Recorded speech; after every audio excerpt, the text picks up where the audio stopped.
was vest up, all kinds of guns on him, running behind this and meeting. He gotta go to studio, we here.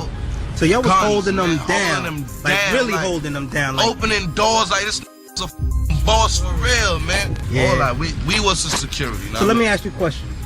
All that music shit, I wasn't with that rapping shit. I was slinging and dope for real. Uh-huh. Know what I mean? When 50 stopped slinging, the block became mine. Like, Okay, so I don't 50 even, had the block on lock for a minute? Yeah, he had that shit on, man. The whole hood was pumping for 50. Oh, for The real? whole hood. I don't go sling and 9495, he was pumping for 50. 50 Cent has never been one to hold back his words. And when he warns people about someone, you better believe there's a reason behind it. Over the years, 50 has had a front row seat to the streets, the music industry, and the power plays behind the scenes. So when he says, "Trust me, you better stay far away from him," you know he's not just talking for the sake of it. 50 Cent has built his career on being street smart and strategic. Coming from Southside Jamaica, Queens, he knew how to navigate danger, and he made sure that the people around him were just as tough. But even in his world, there were certain individuals who stood out as people you didn't want to cross. One of those names? Joffe, also known as Top Tiger. Right now, we on the other side of Merritt. American Towers, it's my AT niggas. These Banks peoples right here. These niggas he came up with, niggas he take on the road, you know what I'm saying? Right now, you know, I went to Brooklyn, did Rest in Peace. All over Queens doing Rest in Peace. Shout out to niggas that, you know, I wish was here. Joffe was no ordinary street figure. He ran things in the American Towers, a place with a reputation for breeding some of the most feared individuals in Queens. Before G-Unit was even an official music label, it was already a movement in the streets, and Joffe was at the top of the food chain in his hood. He had people loyal to him, ready to ride for him at any moment. His reputation wasn't just built on talk, it was solidified through action. 50 Cent, being the businessman he is, saw the value in having someone like Joffe on his side. When G-Unit started blowing up in the early 2000s, he sent Lloyd Banks and others to approach Joffe with an offer. They wanted him to join the team, not just as muscle, but as part of the movement. Joffe, being impressed by 50's hustle and the way he ran things, agreed. He joined them on the 2002 50 Cent is the Future mixtape tour and witnessed firsthand how 50 was selling out stages without even having an official album out. But despite the respect between them, 50 always knew that Joffe was someone you had to be careful around. He wasn't just a street guy, he was the street guy.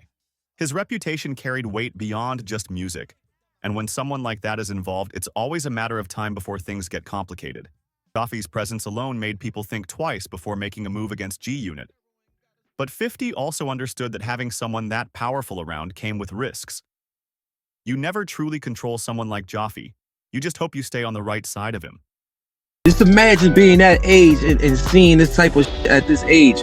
Like, this shit is intriguing. You see what I'm saying? I mean, I ain't never seen no shit like that. We go there, there's thousands of people and all that. I'm like, nah, they here for 50. They here for the all off a mixtape talk. They did it real big, bro. They did it real big off a mixtape talk. Like, I think they might have started the era that they had to, right?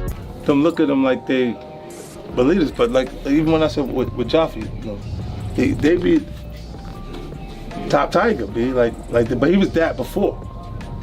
Any blood circuit, any of that. Like he was already, they had already appointed him that, because they just viewed him that way. Right. And it was in the same age group. I didn't understand it, but I was like, nah, that's just how it is. And I left it. I didn't with it. Just leave it like that. Yeah, everybody's here, but yo, Joffe, tell you chill out, because he already made you the guy. I'm gonna tell you. I said, chill out. Instead of talking to them directly, because I know that they're already listening to you. And then if you're going, you see this a lot of times. If they leaders, they got to lead them somewhere where they get the win. Where's the win at? It ain't never been a win around the way. No, I've never seen, like, as far as game coaches is concerned, I've seen success around it, like people who were tied to it that left and done things and was successful in their own right, but I've never seen it be successful. All together. Right, as an idea, because they're all together initially. They actually kill or fend off all other crews to be together.